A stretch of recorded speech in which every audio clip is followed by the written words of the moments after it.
Good evening. It's Wednesday night, so that means we're back at the fly bench. So what we're going to do tonight is we're going to tie a little foam grasshopper. And these little things are pretty easy to make, pretty cheap to make, and they are highly effective. They are unbelievable for bass. Any kind of warm weather fish, as long as the grasshoppers are out hopping, you can throw these things in the water and they will slay them. So it's pretty simple too. We're going to start off with a piece of foam. And this is basically just 1/4 inch craft foam. And we've cut it down into strips and then put a angle cut on it, and then we take a utility knife and we cut a notch down in the middle of the piece of foam. Now if you can't find that thick of foam, you can just get regular craft foam and just stack it together and super glue it, or use contact cement and glue the pieces together until you get the thickness that you want. And the most important part is, if you do that, is to make sure and put something heavy like a book or something on top to where there's no air bubbles, and they'll stay together good. And we've done several pieces in different colors and stuff, and you can see, I mean, you can get them pretty tight and decent whenever you stack foam. So however, if you can find the right size, or if you want to make it thicker, and you can even tie it on a thinner body, it doesn't really matter. So what I got is a size 6 long shanked hook. And what I'm going to do is I'm going to stick my hook down into that little notch that we cut, to where the head of it, of the fly, is going to line right up with the tip of the hook. And what we can do is, at this point, is you can take some super glue and squirt down in there and let them sit for several hours until they're dry, and it'll lock that body on there. But what I do for simplicity is I'm going to use some UV glue, just because it's super fast drying. So what we're going to do is we're going to take this UV glue, and what I'm using here, it's Cure Goo. Any of them are fine. I've always used them just because it's one of the first products I had heard about, and I kind of liked them, so I stuck with them. So what I'm going to do is I'm going to just squirt that down that hook shank into that little notch that we cut. And when I get that cut in there, I'm going to take my needle and I'm going to rub that down in there really good. Get it all over the hook too. Alright, so then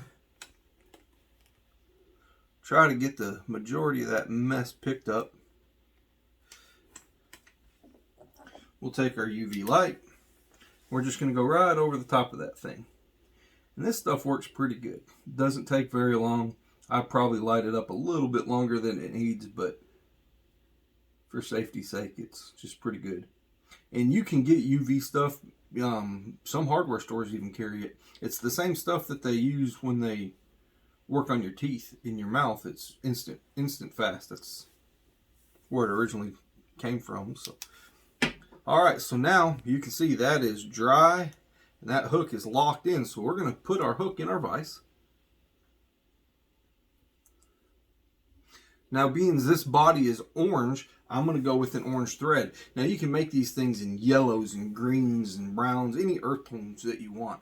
Or bright colors, either way. But if you make them in earth tones, they'll look natural. If you use brighter, sometimes they work as attracting as well.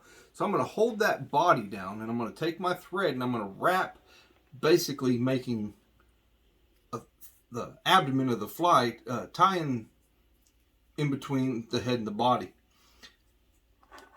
Once I get that locked into place, I'm going to cut my thread and get it out of the way. So now, the next thing I got is another pre-prepared piece of material. And all this is just pheasant wing tip. And what we've done is we've taken these and we've sprayed them with hairspray. And that makes them basically solid to where you can not have loose feathers in there. It works unbelievable. Any kind of thin feather you can do that with for these patterns.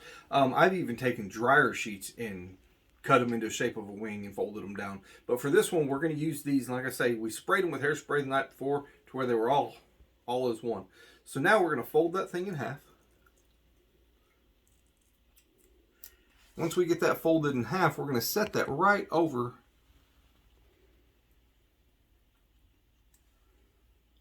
where we tied our thread in. And we're going to tie that bad boy in there nice and solid to where it stays in. Now, grasshoppers' wings don't fly out way past their body, so what we're going to do is we're going to trim this down to where it hangs out just a tad bit. Okay, the next thing we do, something else that I pre-prepared, is we got some rubber legs. And all you do is you can get some rubber leg material and you just tie a knot in it. If you don't have these, a rubber band is fine. The lines that are on them, you can just take a Sharpie marker and just draw lines and make them where they're variegated. So what we do here is we're going to emulate that as a grasshopper leg. So we're going to just set it to where it kind of is up in the air as a grasshopper's would be. And we're going to have that front piece hanging out forward, and that kind of makes it look like the antenna off of a grasshopper. So we got that side in. Got another piece just like it. We're going to go on the other side.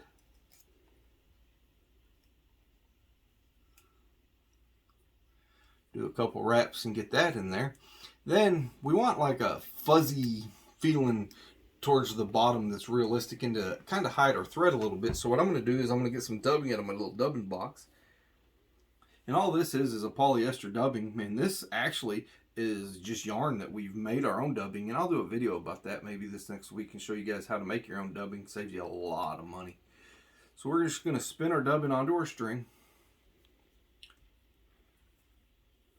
And you can use dubbing wax and stuff if you need to, but I actually like it when it comes just a little bit loose because it builds a little rougher, more dangly hanging out, and I think the more you have dangling, the more ripples in the water it makes. So we're going to tie all that in. And once we get that tied in, we got another strip of foam that we're going to use, and this time it's going to be the smaller foam, and we're going to cut it down to about a 1/2 inch piece, give or take. Now again, this one's different colors just because it's going to be brighter, but any color will work as long as it matches the color contrast of what you're going with. And we're going to kind of set that centered up over our thread, and we're going to tie it in and get it locked into place. Once we have that locked into place, we'll take the whip finisher and I'm going to double whip finish it, pull it down tight, and cut my line. So now our grasshopper, to make it look a little bit more realistic, I'll take a Sharpie marker and I'm going to dab an eyeball.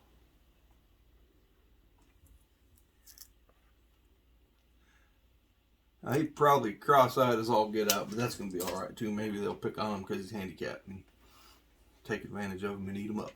So now we're going to take some fingernail polish or head cement, whichever you prefer to use.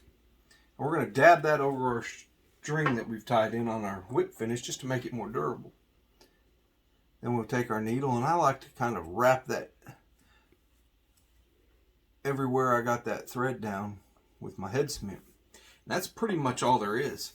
Now this fly is pretty simple. You can get most of the materials anywhere you want, but we're starting a new deal this week, and I'm going to be uploading on our webpage all the materials and different things for different flies. Plus we're going to have basic kits that you can get pretty much anything that I tie into a kit. So in the comments below, I will put our link to the webpage where you can get these materials. And like I say, over the week we're going to be posting in different kits and you'll be able to do them. In our website, it's ivegotbugs.com, but like I say, there will be a link in the comments to where you can go in there and get these materials, and they'll be uploaded over the next week. So that's it, guys. Pretty simple, great topwater fly for pretty much any kind of species of fish that you can fish in the spring, summer, and fall. They work pretty effectively as long as there's grasshoppers out there. So we will see you guys next Wednesday.